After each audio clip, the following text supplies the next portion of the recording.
If you have ongoing exposure to controlling people, it's a virtual certainty that you're going to experience blurry boundaries, which is why I've created the extensive online course called This Is Me, Establishing Boundaries with the Controllers in Your Life.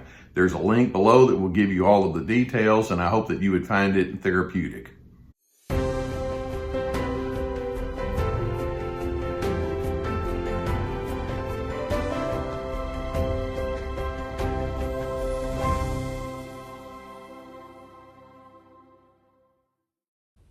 Today I want to talk with you about the pervasive amount of ineptitude that narcissists bring with them as they engage with you or anyone else in their primary relationships.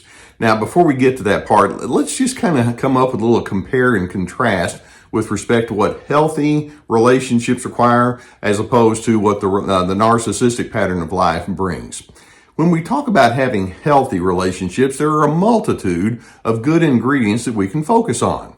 Healthy people want to be trustworthy. Healthy people manage a life with empathy toward other individuals. They bring a conscientiousness to the way that they engage with people. There's an openness to new and separate kinds of thoughts. They are honest. They are service-oriented. They can have loyalty and reliability in a very clean and engaging kind of way. Healthy individuals emphasize things like consistency and kindness, egalitarian. They see the equality that each individual deserves to be treated with. Healthy individuals want people to find a sense of freedom when they are in one another's presence. They're steady, they're encouraging, they show self-restraint, and they have patience. Those are just a few, and I imagine you could add more kind of ingredients to the list that's part of the healthy way of life. Now, I want to contrast this to the narcissistic pattern, and as we think this thing through, as I talk about this, I want you to consider how these narcissistic characteristics illustrate pervasive ineptitude. For example, narcissists say, no, what I have to do is control you and anyone else that shows up in my presence. They're driven by an attitude of entitlement. They can be highly selfish and egotistical in the way that they respond to you. They have a chronic undertow of agitation, annoyance, and irritability. They can be condescending quite easily and quite frequently. They make up the facts, if you will, to prop up their false self, their false narrative. They're manipulative. They're argumentative. Let's think that thing through.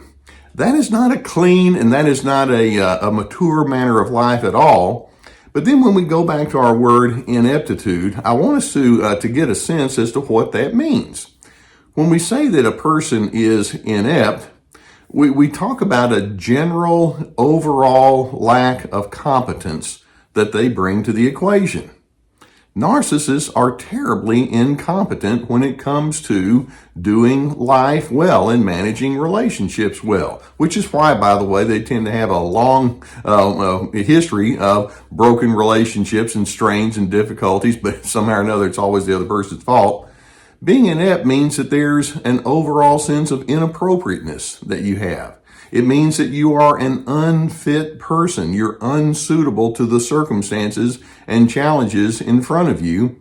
And basically, an inept person is in the wrong a high percentage of the time, and they're not able to manage responsibilities well at all. And so knowing this and having that little compare and contrast, I think it'd be interesting to ask the question, how is it that ineptitude becomes entrenched in the pattern of life that we know as narcissism? I'm going to go through several things here, and I want to see if you, as I'm going through this, I want you to think if this applies to some of the people in your world that you engage with. Now, first and foremost, one of the things that keeps a person entrenched in their ineptitude is denial. Narcissists deny their very ineptitude. They'll rationalize and they'll say, well, actually, I'm the one that sets the standard here. What you need to do is you need to look to me and I'll show you and I'll explain to you how life is supposed to be. I am the model. that you should follow. I'm the standard bearer. Now, keep in mind what I just said about the pattern of narcissism, controlling other people, no empathy and manipulation. Really? You would actually say that with all of this, these malfunctioning ingredients, that's the way to go. That's their ineptitude, and as they double down on that kind of thinking, they remain entrenched in it. Or in addition, another reason they remain entrenched in their ineptitude is they actually project the label of ineptitude upon you, and that's part of their defense mechanism. The projection means you see in other people what you refuse to acknowledge is going on inside yourself. So they'll say, well, actually, the problem in my world is not me. You're the one that screws things up. You're the one who's the loser. You're the one who needs to learn lessons from me.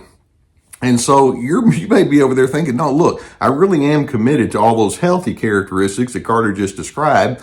That's what I want to do, and that's how I want to manage myself.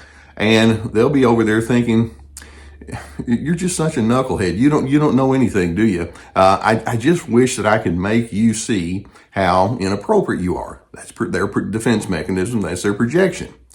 Then in addition to that, they consistently create scenarios that lead to friction and relationship collapse. And then guess what happens? they sidestep any responsibility. They're very bossy. They're non-cooperative. They show a very poor willingness to engage constructively with you. Instead, they're stubborn. They have no particular need to know you on any deep level. And so they set up the very scenarios that create the collapse. And then they say, it sure is rough being me because I have to live with all you people over there that are just having these really rotten reactions. And you're over there thinking, well, you're the one that poured the gasoline on this and then struck the match, but then you're saying it's somebody else's fault. That's ineptitude. Or adding further to this, they absolutely refuse to learn. Their defenses won't allow it at all. When was the last time you had a narcissist approach you and say, I need to figure things out a lot better? I need to listen to you and I need to tune in. I certainly could use some good input. It won't happen because they consider themselves, like I say, the standard bearer, despite all of the evidence to the contrary. That being said, they have zero interest in collaboration. Despite our interconnectedness, they think, well, actually, there's only one person that we need to listen to. But it happens to be me, so that we can get along better. And there's no appreciation for the fact that somebody else might actually have something good or constructive or uplifting to say. It's like, no, I don't need what you bring to the equation. You need everything that I bring, but I don't listen. I don't do that. And again, that goes back to that ineptitude. Their go-to mechanism when there is differentness or when there are disagreements is slander, invalidation. Healthy individuals don't do that. But when there's a problem, these narcissists, in their inept way of dealing with life, is they say, come here just a minute so I can kick you. And what is it that I can find out about you that just makes no sense? Oh, I've got a million things that I can come up with. And they go into the negative space, which then guarantees that whatever relationships desires they say they have, they're going to collapse. And then why don't we say this? 10 years from now, if you were still watching that narcissist, they're still doing the same thing. They will continue on with their inept, bankrupt, inappropriate ways of living. And as they have more and more failures in their relationships, it's still the other person's fault. That's the ineptitude that these people bring, and it's so runs against any sense of logic.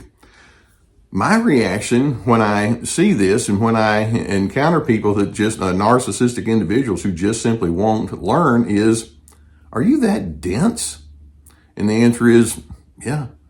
Now, they won't say that, but yeah, I'm pretty dense. I don't take input.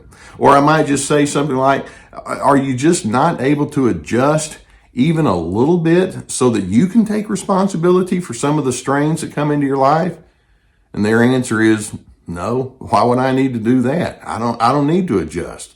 And that's that denial. Or I might say, is introspection that scary to you? Is it that threatening? And they'll look at you and say, I introspect all the time, when in fact they don't. And then if you were to ask, well, why would you continue in the same patterns of life knowing that you're going to have the same lousy responses and outcomes? And their response is, why would I not continue? That being the case, you realize these are individuals that you can't get through to. A driving force in a narcissist's ineptitude is that they are so intent on staying in the control position that they have zero introspection and they deny the fact that they bring any of the real problems to the table. So here's my takeaway. Somebody in this equation needs to stand for healthiness. That being the case, I stand for competence. I stand for dignity. I stand for respect. I stand for civility. I stand for reliability. I stand for decency. I stand for trustworthiness. I stand for personal reflection. I stand for goodness. I stand for integrity. And the narcissist may say, well, you need to. And at some point, it's like, say whatever you need to. You're over there in your inept mindset. And to that narcissist, my ultimate thought, as I see the fullness and the breadth of their ineptitude is, if these qualities of decency and goodness and maturity are so elusive for you, there is no way on God's green earth that I'm going to take my cues from you. And I hope that videos such as this can give you some good insight regarding what you're dealing with. If you've not already done so, I would encourage you to hit that subscribe button and the notification bell that goes along with it. I genuinely consider it a privilege to be on your journey with you. Now, many times when you engage with people that bring these kind of ingredients to the table, it prompts the need for some form of therapy. And obviously, I'm a therapist, and I have recommended others into therapy for my entire career. We have a sponsor that brings you online counseling, and the link is below. And if you have the need for that therapy, I would strongly encourage you to go down and go into that link. There's a whole team of licensed professional therapists that you would be able to select from and help you sift these kinds of things out. Please practice self-care. In addition to that, we have my courses. And these are meant to be a very therapeutic intervention as well.